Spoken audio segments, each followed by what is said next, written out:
So at this point, we're moving on to the longer set of the night. Yeah, are you excited for that? Yeah. So your next comedian, she is afraid of nothing because she has raised the teenagers. Yeah, please put your hands together for Megan Gross.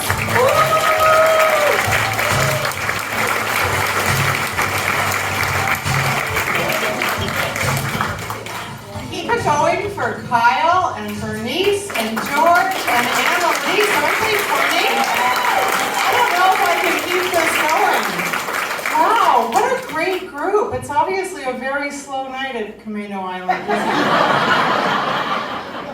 But for whatever reason, we're really, really glad that all of you are here. So the best thing that I ever did in my life was become a mom. Do we have moms here tonight? Yeah. And if you're thinking about it, like we've got some young folks over there in the corner, maybe later tonight, you never know. Or maybe you're the type that just is always going to need a mom. You know, if any of you guys need a ride home or a snack, you come find me. I've got some raisins in my purse. You'll love them. Being a mom's amazing, but I'm not gonna lie. You've got to go through the hard part first. You know what I mean? The hard, yeah. Some people think I mean having the baby. That's not the hard part. Some people think I mean the hard part is the conception. That's actually not the hard part for me either. To me, it was dealing with my nosy, overbearing neighbor lady and all of her questions. I'm a really, really private person. I don't do well with people getting all up in my business, you know? It's kind of a miracle that I was pregnant in the first place in this story, considering that. Maybe it's a generational thing. I don't know. When I was growing up, I don't know, you're all so young, you won't be able to relate to this, but when I was growing up, people didn't share the news about being pregnant until usually like after the first trimester. Does anyone here remember those days? Thank you. And these days, I feel like girls are blabbing on social media before they've put their underwear back on.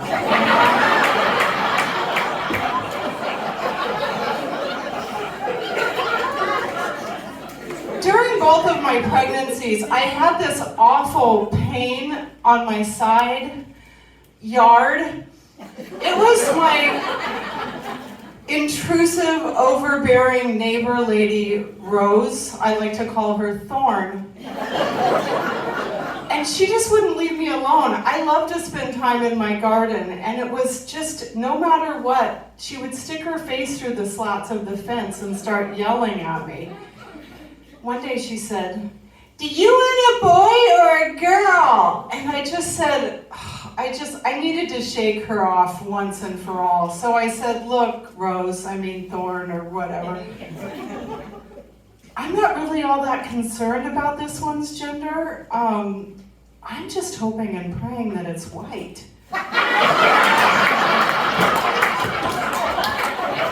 Not because I'm a racist, because my husband is.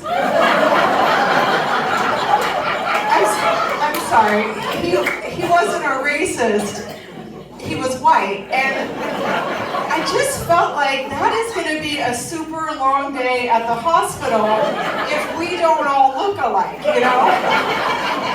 And you guys, that really, really worked. You may use that if any of you become pregnant, you know. Rose hasn't said a word to me since that day. And my boys are now 25 and 27, so anyone dealing with that age group, that's a fun time. Yeah. They're kind of half man, half child, you know? They'll say things to me like, "Stop treating me like I'm a baby," and "Hell yes, I want an Easter basket."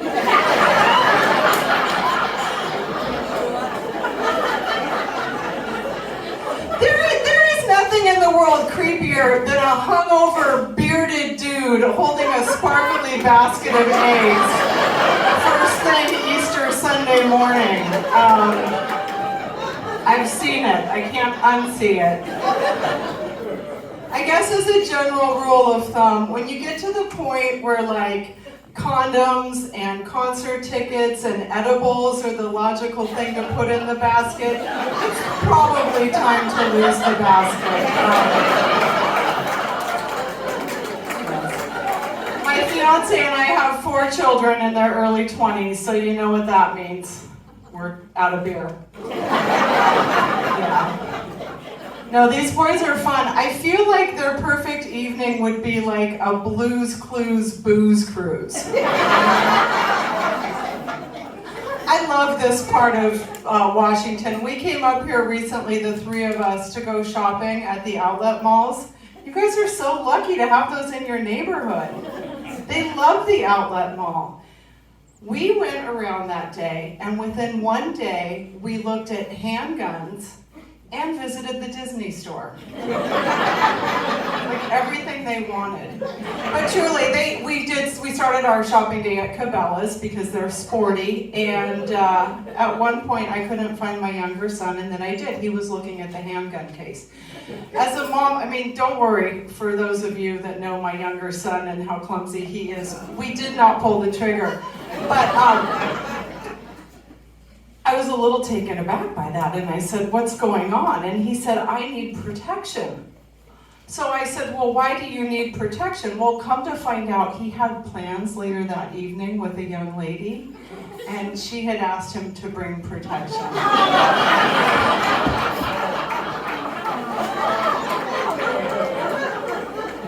6'1", and he's still trying to nail context, you know? Like, I think maybe context is the last thing these kids nail. I have a feeling poor little Rachel down the street was going to be the next thing he nailed. But,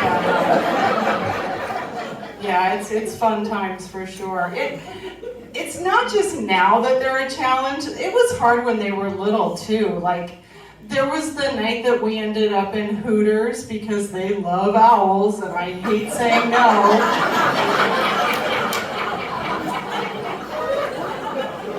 I used to take them to little gift shops, and the deal was always you may choose one thing to buy. They would deliberate for hours. They were so indecisive. I started to worry that something was wrong. Like, is there such a thing as souvenirial disease? I don't know. They're hard too when they're little. I mean, I don't have to worry about them now or be protective, but when they're little, you're so concerned about how they'll be received out in the world. I remember one time my little boy was getting ready to go to a sleepover, and he wanted to take his Toy Story action figures. And as he was packing, I got a look at his lineup of friends, and I realized, oh my goodness, my son has a Big Buzz and a little Woody. What is worse than a guy at a sleepover with a Big Buzz and a little Woody? I guess a guy who maybe his father never liked because they were different colors, who has a Big Buzz and a little Woody and a handgun. So crisis averted, I guess. It could have been worse, right? Yeah. I struggle these days wondering if I'm old or young. Anyone else here deal with that? I mean, it's so hard to know where you're at in this journey. I feel like a kid in the backseat of a hot car on a long summer drive, like, am I there yet? My friends are no help. I have friends that are having babies and dying, kind of in equal numbers, so. That's why I wear black, because you can go straight to the funeral and it'll throw up if that happens. I don't know, someone said that there's a really easy way to find out if you're young or old, and that is to go out in public into a crowded space and fall down. And you can tell based on how people react where you're at in this journey. Like, if people come running, you're done for. And if they start laughing, you're still good. That concerns me. That just sounds dangerous to me. There's got to be a much easier way to figure out if you're old or not. I mean, do you still write checks? Do your neighbors check on you? Do you watch the 5 o'clock news really loud? Do You still think $20 is a lot of money? Are you on Facebook? Are you unable to remember the last time you were the youngest person in the room?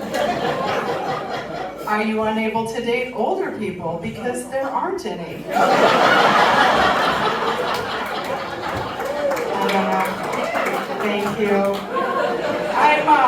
I'm not afraid of getting old. I just kind of want to know, like, for budgeting purposes, you know? I mean, if I'm going to die next year, like, let's all get a jet and go to Las Vegas. And if I'm going to die for, 50 more years, I have to move into my mom's basement or something. I'm not afraid of getting old, not after I've seen my parents' new retirement community. Wow. Heart of Ballard, restaurant district, they have an executive chef. They'll just bring food up to your room for no reason. I'm feeling like I should get fake ID again. When I was visiting my dad at one point, this guy came up to the door and brought us bacon cheeseburgers, and he didn't even appreciate it. He's like, who's coming to the door at this time? Everyone knows only an asshole calls during Jeopardy.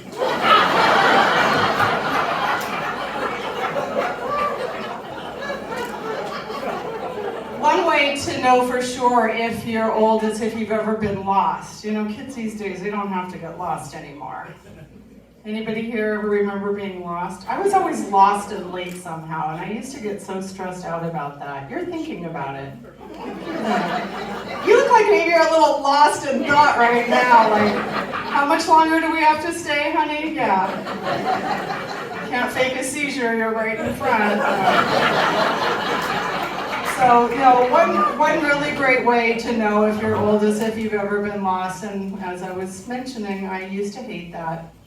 There was one place, though, that I love to get lost, and that's in Palm Springs, California. Who's ever been to Palm Springs? Okay, if you ever go there, just throw your phone out the window or something and get lost on purpose, because when you pull over to ask someone for directions, the directions you get from people are hysterical. It's like, okay, here's what you want to do. You want to get on Dinah Shore, and then you're going to go down on Lucille Ball. From there, you want to turn on Frank Sinatra. Hope you don't get your knees broken or killed. And then you're going to get on Bob Hope until you come to your hotel.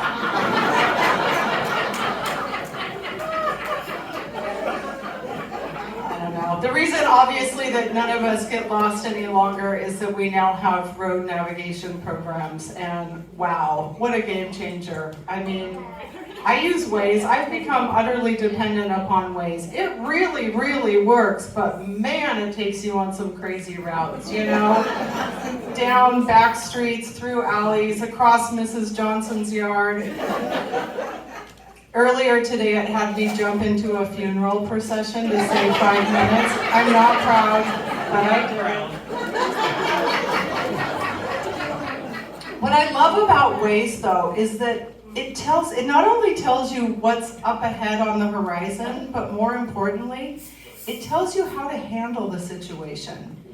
Like, I love that. I'm feeling like, at this point, I want a road navigation program, like I want a whole life navigation program. Wouldn't that be amazing? Wouldn't it? Yeah. Like, just imagine, it'd be Saturday afternoon, you'd be in the grocery store, completely unaware that danger was looming nearby, and you'd hear that reassuring voice like, watch out, ex-mother-in-law on aisle 3. Proceed to produce with caution. I mean, come on, you guys probably could have used it a little earlier tonight. Like, it's going to be a little warm in the Camano Country Club. The parking's going to be tight, and the comedians are going to be mediocre at best. Or like, imagine if I was going into a restaurant, I might hear like, in 30 feet, there's a gropey drunk guy by the taco bar, and the guacamole looks awful. Avoid area entirely. One day, just once, I'd like to hear, you've arrived. So who here is on a date tonight? I'm gonna Anybody here? All right. Anybody on a hot date? No, so you're on a hot date, but no one's sitting near you. Will someone please claim this adorable woman? Are you on a hot date with this cute woman? All right. Well, you guys are having such a good time. You look like you're having fun, and I'm glad that this has a happy ending. The problem with dating, specifically online dating, is that there's this huge discrepancy between what women are seeking and what they find. Like, you want to find a guy that's highly educated, and you end up finding a guy that's just high. You want a guy that's going to sweep you off your feet and take charge and make reservations instead of causing you to have reservations. You want a guy that's punctual, but not because he needs to get home to his wife and kids in time for dinner. You want a guy that's outdoorsy, that'll take you hiking. But you don't want to be dragged through the woods by your hair and have your car found a week later on an abandoned road. I don't know, I guess what I find is that if you're going to do the dating thing, specifically the online dating thing, it's important to remain really, really flexible. And I don't just mean so that you can be folded up in the trunk of a car.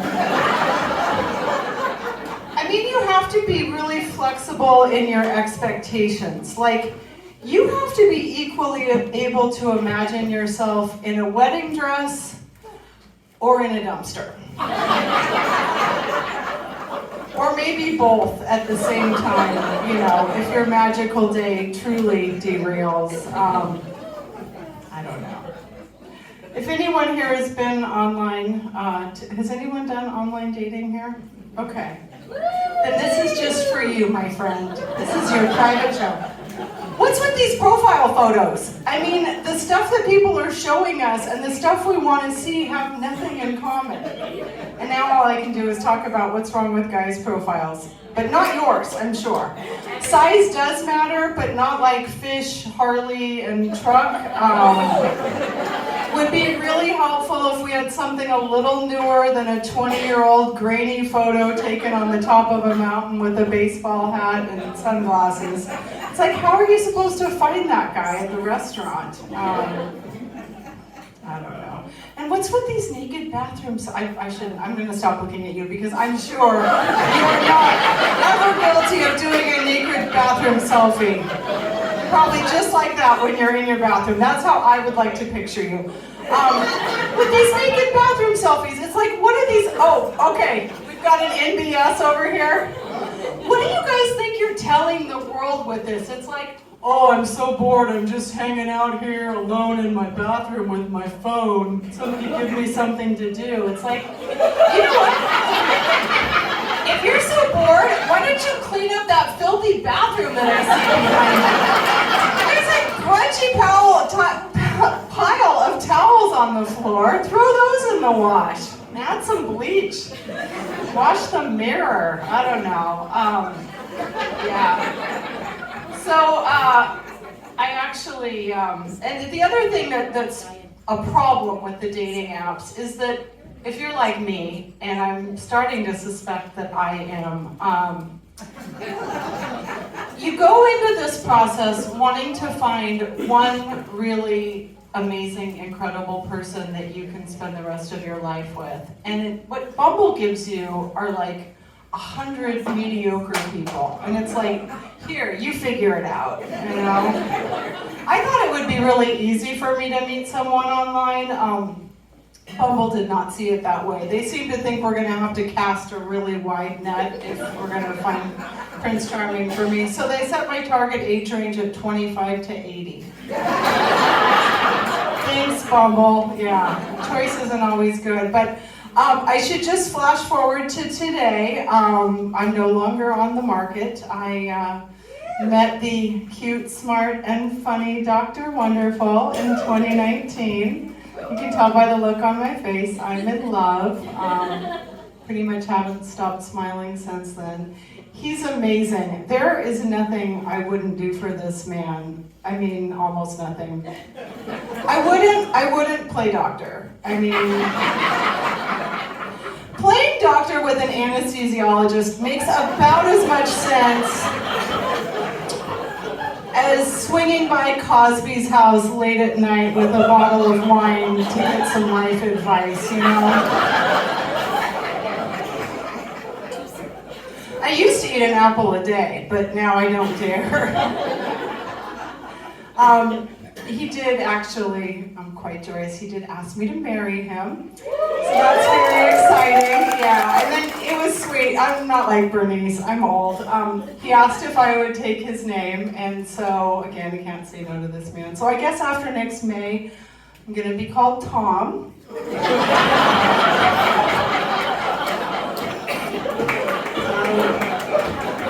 That'll be fun. So yeah, I know I sound like I'm bragging, and I am, but I have a point. I just want to give hope to my sisters that are still out there kind of perusing the Bachelor buffet, trying to figure out if there's anything on that table that's good for them. You can find love out in the dating world and or online, but you've got to go through a lot of crap first. One of my girlfriends said, like, well, could you ballpark it for me? Like, how much crap do you have to go through? And the only thing I could think of to tell her was, like, remember at the end of the Shawshank Redemption? I think that's getting close. Yeah.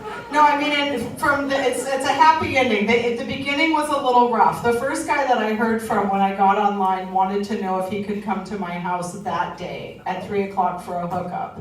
And I told him, gosh, no, that's 6 hours from now, and there's no way I could possibly get all the shaving done in time. That got rid of him, though. It worked. You should use it. And then Bachelor number 2. I asked him how he liked his coffee, and he said, like my women, ground up and in the freezer. And it's a miracle that I kept going. And Bachelor number 3 turned out to be kind of a neo-Nazi white supremacist guy, and that's not my deal. So I had some really hard choices to make. I mean, at one point I thought that was my full lineup, and my mom always says, oh, you're too picky, you need to work with the options that the world provides to you. I said, okay, fine, Mom, just for you, if I have to decide, I think I'm gonna go with the freezer guy. Because it's really comforting to know where a relationship is headed, and it's nice to know that this guy will stay with you until your dying day, even if it's day after tomorrow. Thank you guys so much for having me.